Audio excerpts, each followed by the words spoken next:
Olá, bem-vindo ao programa Fala Jurídica. Hoje nós vamos entrevistar um jovem bacharel em Direito, Leonardo Ribeiro, que representa o Sindicato dos Servidores do Poder Judiciário do nosso estado, aqui em Lajeado. E é uma satisfação que tu aceitou o convite para participar aqui na Fala Jurídica, também informativo do Vale, e principalmente botar, digamos assim, os problemas que aquelas pessoas que todo dia eu lido sentem que necessitam. Por isso a razão do sindicato e por isso a razão de estar aqui. Bem-vindo. Obrigado pela oportunidade. A gente tem poucas chances de voz quando servidor. A gente recorre muito ao sindicato, inclusive justamente pela dificuldade que se tem de chegar à resolução dos nossos problemas. Então, esse aqui é um momento muito bom para falar deles um pouco. Obrigado. Eu quero saber, a primeira coisa que me chamou a atenção, eu tenho acompanhado o movimento de vocês a nível estadual, né, e deu, se não me falha a memória, do ano passado até hoje, umas 2 paralisações, no mínimo. No mínimo, né? E eu queria saber, primeiro, a nível de estado, o que o estado, o que o Poder Judiciário está deixando em ver para vocês? Porque tu sabes que eu sou militante na área há bastante tempo e sinto essa mesma dificuldade, Leonardo, eu vejo com relação aos brigadianos, que agora começaram a ter, agora não, há uns 4, 5 anos começaram a ter um plano de carreira, daí tu vê essas pessoas que enfrentam, na verdade, o crime se recompor de uma condição social e fazendo uma expressão de construção econômica para si próprio. E, por outro lado, o Poder Judiciário, né, eu vejo que geralmente os quadros dos magistrados estão sempre equilibrados, suas dificuldades, entendo eu que muitas vezes, frente a muitas classes, são muito bem favorecidos, mas frente a vocês, e eu digo agora desvencilhando a classe magistratura, mas falando de vocês, vejo que vocês não são muito bem abrigados pelo Poder Executivo, né? E eu vejo também que vocês enfrentam aquele perigo iminente, que muitas vezes eu conheci já um oficial de justiça, que faz parte possivelmente do sindicato, que foi já esfaqueado em busca de uma testemunha. Quer dizer, vocês correm também risco, existe aquele perigo, pois o judiciário não é aquela coisa muito bonita, não é coisa só bonita de se ver, tem um outro lado, entre os quais as dificuldades dos servidores. Então, a palavra é tua. Com certeza. Sobre esse particular aí do risco, até faz pouco tempo que foi determinado, então, que todos os fóruns tivessem o detector de metais, né?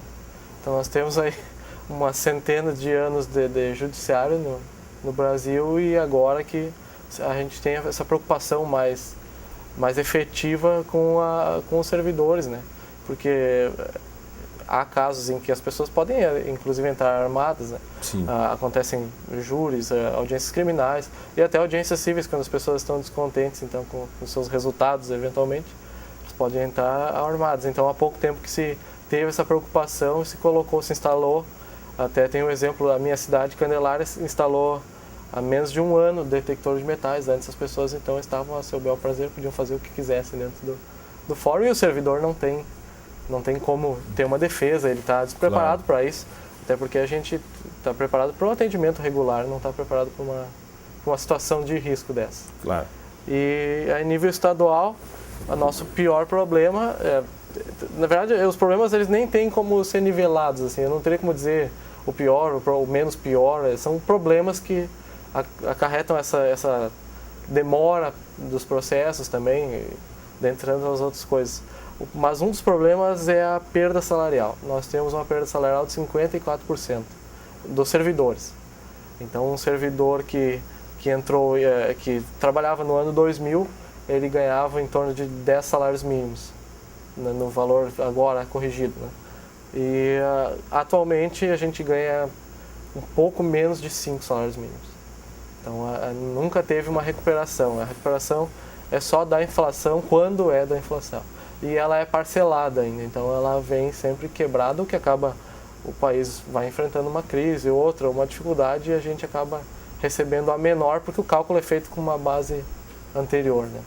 E também a falta de efetivo, né? Mas a falta de efetivo tem duas particularidades. Uma é que a lei, o COG, né, Código da Organização Judiciária do Estado, é muito antigo, então ele determina que Num cartório como o meu, que é da 2ª Vara Civil de Lajeado, tende a haver somente 5 oficiais escreventes, não mais do que isso.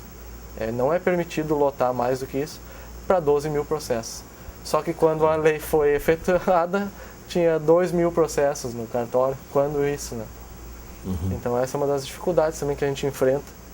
E a lotação, a modificação dessa lei é uma coisa que nem entra na pauta deles, o TJ nem sequer comenta sobre isso. E a lotação dos cargos ainda vagos dentro desse mínimo de cada cartório, que também está muito aquém do que a gente esperava. Né? Hoje tu trabalha aqui em Lajeado? Eu trabalho aqui em Lajeado na 2ª Vara Civil. Na 2ª Vara Civil. Isso. E a tua função é ali? A minha função, eu sou oficial escrevente. Oficial escrevente. No atendimento do balcão, cumprimento dos processos, andamento, né? Confecção dos mandados. Né? Por que teve hoje um concursado? Você sabe-se que não vai chamar nenhum novo funcionário público para assumir, porque o governo já cortou. Mas no ano passado, se é que assumiu algum, qual era o básico do salário de hoje uma pessoa que ingressa no quadro dos funcionários? Tem níveis, porque as comarcas são divididas em três níveis, a entrância inicial, a intermediária e a final. A final, então, são Pelotas, Santa Maria, Porto Alegre, Caxias, talvez Rio Grande, se eu não me engano, não sei muito de cor, assim. E Lajeado, que está na intermediária. Intermediária. E aí cidades menores, Vera Cruz, outras cidades. Mas hoje um jovem que começa a carreira, tu tem quantos anos? Eu tenho 24. Tu é novíssimo, né? Recém está nascendo, vou dizer entre aspas, está nascendo para o mundo dentro de uma profissão que já está desempenhando a questão do sindicato, que é muito bom. Eu acho muito louvável de tua parte isso aí. Mas hoje, eu não digo o teu salário, mas uma pessoa que entra, né? Um jovem que entra, qual é o salário inicial? A base do salário líquido é de R$ 3.200. É muito pouco. R$ 3.200. Ao passo que um CC, que são os assessores, então, dos juízes, né? São pessoas contratadas. E contra isso, nenhum problema, porque os juízes têm que ter os seus servidores de confiança. Mas entre a diferença salarial, um CC, assessor, ele entra ganhando R$ 4.500. Quem paga é o Tribunal de Justiça. Quem paga é o Tribunal, é a mesma fonte. Então, fonte. A pessoa que estuda, vai fazer o cursinho, passa no concurso. Eu passei no concurso que tinha 70 mil pessoas concorrendo, né, para a mesma vaga, e poucas entraram. E por diferença de uma questão, né, 2. A dificuldade é imensa e cada vez aumenta, né, em todos os concursos. Né. E daí a pessoa que entra como cargo em confiança, ela já entra nos superando em salário, e teve um aumento esse ano de salário, enquanto nós não tivemos. Não tiveram aumento nenhum. A gente tem a correção, que agora foi firmada a data base, né, que é a data então para conversar sobre a correção. Mas ela sempre é acima da inflação, os aumentos são de R$50, R$60 parcelados. Hoje, qual seria o salário ideal de um... A contar da correção da diferença desde de que começou as perdas salariais, então seria mais ou menos R$6.000. R$6.000? R$6.000 seria ainda seria inferior ao salário da Justiça Federal, por exemplo. Qual é o salário da Justiça Federal? O salário da Justiça Federal de um cargo técnico, ele pode chegar a R$8.000 quase inicial, né? Então, na verdade, hoje, em Porto Alegre, no estado do Rio Grande do Sul, o êmbolo, o centro da discussão é a questão salarial. Não só a questão salarial, como a dificuldade que se tem de resolver as demandas com o número de servidores que há. Tem nomeações, até vai ser feita uma nomeação esse ano, aproveitando a individualidade do orçamento do TJ, né? Mas são nomeações que acabam sendo desinteressantes, porque as pessoas veem o salário, óbvio que naquele momento em que elas fizeram o concurso, elas se projetaram para isso, mas todo mundo tem anseios, então todo mundo acaba querendo sair. O número de saídas de pessoas que vão para outros concursos ou vão para a iniciativa privada é muito superior ao número de pessoas que são chamadas por ano, e acaba dando os problemas clássicos que a população conhece, que é 5 anos em média para acabar um processo. Isso é uma média que a gente calcula, né, de acordo com o próprio sistema TEMES, que é o sistema a média é 5 anos. 5 anos aqui, em outras cidades é muito maior a média, né, de demora de um processo. E na verdade vocês convivem com esses processos? a gente acaba até, a gente cria afeto com os processos, porque eles têm um número de volumes muito grande, né? Cada volume fecha com 200 folhas, nós temos processos de, sei lá, 20 e poucos volumes, que vão convivendo com a gente ali na vida, assim. Na verdade, se passa... São peças históricas. E, na verdade, vocês, como os serventuários, vocês sabem, decoram muito mais, às vezes, que o juiz e o próprio advogado. Com certeza. Como é que está a linha do processo, você sabe, a última vez que eu vi foi isso. E, realmente, vocês têm esse fator aí de convivência com esse processo. Mas me diga uma coisa, e já com 24 anos, já tem uma estatística que é 5 anos que vive um processo, tá? A qualidade que o Poder Judiciário dá para vocês, a gente sabe que os juízes agora foram contemplados com auxílio moradia. Entendo eu, por analogia, vocês também foram contemplados ou não? Não, a gente não recebeu esse benefício. Pois é, porque é uma coisa que me chama a atenção. E aqui dessa situação de, digamos assim, de entrevistador e que até longe da condição de advogado, eu acho o Brasil um país de dicotomias, né? Não discutindo só a própria classe dos magistrados, mas me parece que as classes beneficiadas são as mais beneficiadas do que aquelas que mais necessitam ser beneficiadas. É uma coisa estranha. Por que tu diz disso aí? Por que é assim no nosso Brasil, hein? Eu não tenho uma resposta específica. Eu até vi uma notícia essa semana de um protesto que teve em Brasília, de 2 comunidades, porque Brasília é aquela coisa também que o centro do poder, Brasília é uma riqueza e a volta às cidades satélites são a minha. E lá, então, as comunidades estavam reclamando do despejo. Elas seriam despejadas, então. E estavam fazendo um protesto. E, ao mesmo tempo, todos os juízes do Brasil foram agraciados com um auxílio, né, de mais de R$4.000, que é de moradia. A gente usa o argumento, claro, como um meio de provar que existe orçamento. Essa é a bandeira do sindicato. Porque a resposta do tribunal para nós é: não tem dinheiro para dar um aumento para vocês. Mas, ao mesmo tempo, tem para esse auxílio, que veio um pouco retroativo, então, que dá um grande amonte de valores depositados, né? E o nosso argumento é esse, não para puxar uma briga com os juízes, porque nós somos companheiros de trabalho, a gente está diariamente... Vocês têm que ter isso aí. A gente está diariamente, mas a gente tem esse argumento, que então se tem dinheiro para essas coisas, e já foram feitos cálculos que comprovam que esse valor de 4.000 que foi dado aumentaria nosso salário para essa base que eu tinha ali falado de 6.000, e ainda sobraria dinheiro, né, com esse repasse mensal para eles também eventualmente ganharem alguma coisa. Essa dicotomia, tu sabe que, salvo o melhor juízo, a lenda, os ministros da Corte da Inglaterra, né, do STF deles lá, dizem as lendas que ele recebe um cheque em branco. E daí eles fazem o salário como bem entendem, né? Alguns confirmam, outros não confirmam. No Brasil, a gente vê que os ministros do STF, que devem ter o salário com teto máximo, assomam a casa de 30.000. E os nossos aqui estão na casa dos 20.000, acho, mais ou menos, né? Mais ou menos. Tá. Eu entendo que o juiz tem que ganhar muito bem. Sim. Eu parto para o princípio assim: o juiz tem que ganhar muito bem porque ele tem que ser incorruptível. E o juiz, ele deve ganhar um salário muito bem.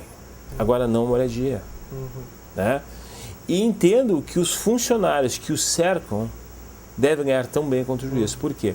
Porque nós estamos num país ainda de terceiro mundo, na qual, invariavelmente, a gente busca suas necessidades básicas, e existe o que se chama, e graças a Deus o Poder Judiciário no nosso estado não tem, que é a tal da corrupção.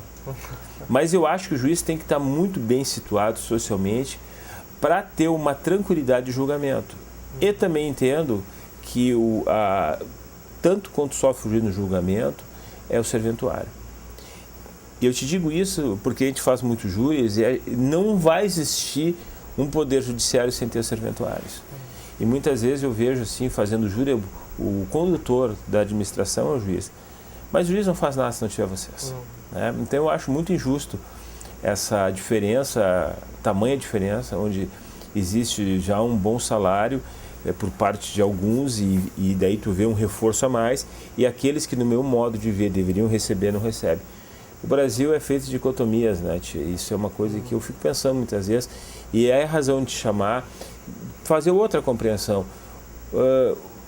Qual é o meio de combater isso? Não digo combater salário de juízo, não é essa a questão, mas qual é o meio de vocês combater para ter um salário mais digno, digamos assim, um plano de carreira que dê mais condições? Qual é o meio que tu vê que deve ser feito? Na verdade, até só fazendo a ressalva, com relação ao plano de carreira, o Estado do Rio Grande do Sul é o único poder judiciário que não tem um plano de carreira. Nós, servidores, não temos um plano de carreira.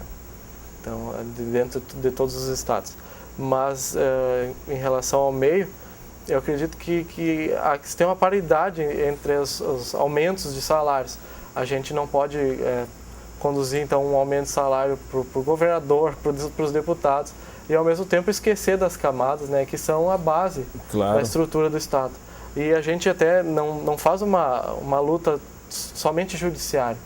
A gente faz uma luta englobando outros sindicatos, que são os sindicatos dos professores, dos brigadianos, de todo mundo, porque nós, dentro de um fórum mesmo, tem o próprio exemplo vivo ali dentro são muitas classes que trabalham. Ali dentro tem os servidores privatizados, os servidores privados ali que fazem a segurança, tem os policiais militares cedidos, né, ou que são aposentados e fazem por complementação de renda, justamente porque já não tem uma renda satisfatória, tem o pessoal da limpeza. Então a gente vê diversas diferenças salariais que são muito gritantes. E o nosso descontentamento é em razão disso. Então vamos nos reunir então no TJ, vamos sentar e vamos conversar com o presidente, com quem seja, para a gente tentar fazer uma divisão mais justa. Sim. Né? Ou pelo menos tentar equiparar aqui o cargo em confiança, então tem um salário similar ao do serventuário concursado, né? Mas também, às vezes, me parece um pouco injusto.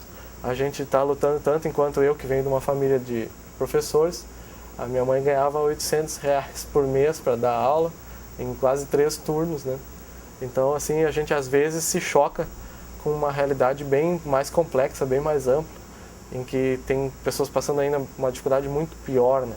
Um próprio advogado, um advogado concursado no concurso de prefeitura, são salários terríveis, né? Salários que não representam a categoria. O salário base que está sendo pago no Estado para um advogado concursado é R$2.500. Sim. Isso não representa ninguém. Não representa. E acaba causando a corrupção, acaba causando diversos problemas. Não que todo mundo que vai receber um pouco salário seja corruptível, né? Seja corrupto. Mas é muito difícil sobreviver num país com uma carga de impostos tão alta, em que a gente tem correções de preços todos os dias e que paga R$2.500 para uma pessoa que gastou R$200 mil para fazer uma faculdade e que sonha pelo menos com a dignidade. Né? Não, tu tens razão. Tu sabe que eu já tinha falado em outros programas, a classe dos advogados, botando a tua classe de serventuários, é a mais paupérrima. Porque poucos são os advogados que estão muito bem economicamente. Poucos. E poucos são aqueles que hoje, pode dizer assim, estão estabilizados.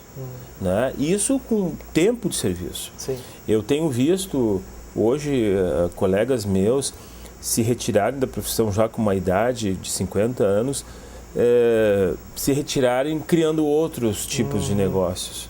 E não assumindo só a carreira. E muitos estão assumindo o cargo de oficial escrevente junto conosco, assim. Tu sabe. Diversos.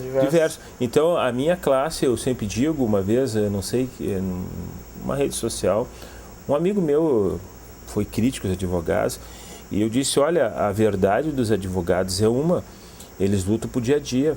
Poucos são aqueles que estão estabilizados economicamente. Sim. E poucos são aqueles que sobrevivem a uma estrutura jurídica e que bancam o escritório. E veja bem, os advogados que hoje estão aqui, já com seus escritórios montados, são os heróis. E faça essa mesma conotação com os serventuários de vocês. Eu conheço serventuários que ganham bem. Sim, né? Com certeza. E conheço serventuários que, para mim, e sou muito xingado por ele, o Rogério, tá, da área criminal, sou muito xingado por ele, me xinga demais. Mas eu não conheço serventuário que trabalha tanto quanto ele. Sinceramente. Não, o Rogério é um exemplo daquele serventuário que ele trabalha doente, ele trabalha com dor, não tem hora, é o primeiro a chegar, o último a sair. Eu já cansei de ver o Rogério sair depois das 22 horas. Então, o que eu quero dizer é isso, que a classe de vocês é trabalhadora, é muito trabalhadora. Nós não podemos viver sem vocês, né? Então, por isso que eu vou naquela dificuldade, mesmo a minha sendo aquele que começa, passando, mas vocês têm uma função social jurídica, né? E eu vou fazer no segundo programa, não quero entrar agora, mas me obriga a fazer uma pergunta a nível de Estado, tá? A nível de Estado, está havendo uma evasão, tem gente saindo dos cargos que ocupam na condição de funcionários judiciais, tem gente desistindo da profissão, ou tem gente mais decepcionada continuando para ver a mudança do que vai acontecer? Tem os dois casos. O número a evasão é muito grande, a evasão é enorme.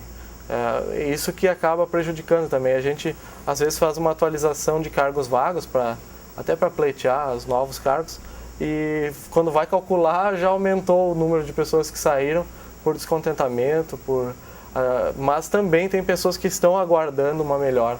Só que aí, ao mesmo tempo, a gente vê colegas que nos dizem que estão aguardando uma melhora há 10, 15, 20 anos. Isso aí. E acaba decepcionando um pouco. Então, os muitos que conseguem ter um sucesso em outros concursos vão para outras áreas federais. E os que não conseguem, ou que por outra opção querem sair, vão para a área privada. Mas há um número muito grande de evasão. Aqui em Lajeado não acontece muito, assim, não tem... As pessoas aqui têm muitos servidores mais antigos, né? Mas a nível de Rio Grande do Sul, tu acha que... A nível de Rio Grande do Sul tem enorme evasão. Hoje, eu tenho visto o exemplo, não sei se esse é o mais salutar ou não, a gente viu os exemplos dos caminhoneiros, né? Que, infelizmente, teve um caminhoneiro que foi atropelado, que morreu. Foi um movimento de classe duro, tá? Eu acho que as manifestações dele... Não sei se teve prejuízo ou não, mas uma coisa eu vou dizer, teve efetividade, em parte, porque tu vê que eles conseguiram a questão do pedágio, eles conseguiram a redução na questão, acho que certas abordagens técnicas de renovação de exames com eles. Sim, o abono também dos 2 anos, né? Dos 2 anos. Então, por pior que seja o movimento que deu movimento e atingir os começos dos objetivos que eles querem. Mas eles fizeram com que a sociedade acordasse para isso, né?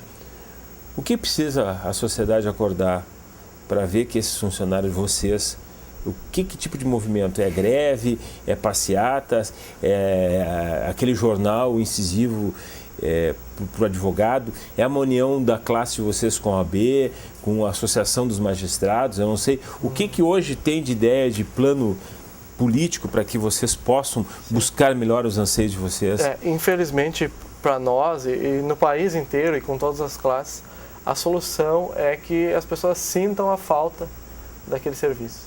Então, a única solução é parar. A gente fez paralisações, fez um número grande de paralisações no ano passado, mas não se solucionou, não se resolveu muito. Subiram R$ 1,66 por dia no nosso auxílio alimentação. Esse foi o respaldo das nossas paralisações, mas a greve é o caminho mais.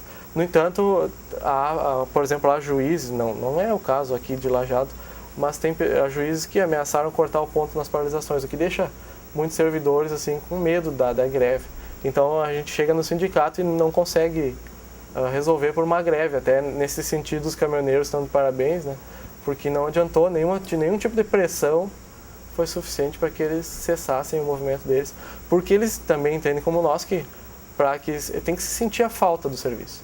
Só que ao mesmo tempo nós não podemos deixar as demandas urgentes, os medicamentos. Sim, isso é óbvio, a gente não pode deixar o direito penal abandonado, e a gente então tem que continuar. Mas tem que paralisar de alguma forma. Eu acredito que seja esse o caminho para uma solução, porque nós já tentamos as outras soluções, nós já tentamos os jornais. Eles não atendem a nossa necessidade. Nós já tentamos paralisar, não funcionou. Nós já tentamos falar com o presidente do tribunal. Eles não nos atendem, ou nos atendem, mas nos dão respostas vagas. E acaba que a gente fica abandonado. Essa é a palavra. Na verdade nós vamos entrar naquela luta de classes, né? É. Aquela teoria de que a classe tem que se fazer forte, atuante para ter alguma coisa, senão não vai dar nada. Mas mesmo dentro dessa classe, que é a classe de vocês, eu vejo certas, eu não vou dizer incorreções, né? Eu vejo muitas vezes as pessoas desligadas da classe. Né? Não, com certeza. Eu não sei se isso é minha impressão. Não, né? não é. Me parece que tu crias um mundo de reivindicações e, por outro lado, aquele mundo de reivindicações, entre os quais entro eu, porque eu sou advogado, eu não sei de plano concreto o que vocês querem. E daí tu pergunta para o serventuário ali que tu conhece, que está há pouco tempo ali, eles não sabem também o que dizer para ti. Sim. Eu vou dividir essa pergunta de dois mundos. Primeiro, será que também não é uma incorreção por parte do serventuário não buscar o sindicato para tentar ver o que pode fazer? Não digo alienação, mas um desconhecimento da causa? Não, com certeza. Tem a nossa grande dificuldade, inclusive no sindicato, que a gente conversa bastante, é de tentar angariar mais servidores. Eu não tenho percentual, mas há um enorme, talvez até a maioria dos servidores não sejam filiados ao sindicato. E, por consequência, eles não têm acesso, então, ao material, a não ser que o representante da sua comarca passe o material para eles. Aqui em Lajeado até tenho tentado passar, mas aí também entra uma questão da falta da união mesmo dos servidores. Às vezes, alguns já estão muito decepcionados, de muitos anos, de promessas, e eles dizem, isso não vai mais adiantar.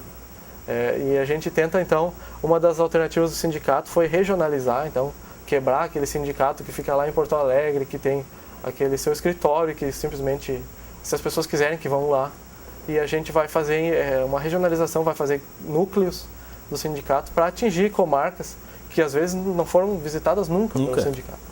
Nunca, eles nem conhecem, eles não sabem quem são os... Então, na verdade, aí já é uma outra análise. O sindicato está longe da realidade dos servidores. Com certeza. Isso com tu certeza. assina embaixo.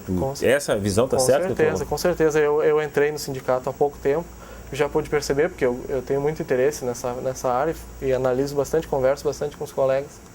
Na minha cidade, Candelária, por exemplo, os servidores nem sabem quem são os dirigentes do sindicato. E isso depende de votar. O sindicato é escolhido por uma votação de servidores. Só que às vezes essa votação não é feita por maioria porque não há uma maioria. A maioria de servidores não está lá. Então não se tem como tomar uma medida, uma decisão gravosa como a greve, quando poucos servidores conhecem o seu próprio sindicato. E eu acredito que isso acontece em outras classes também, mas não tanto quanto no judiciário.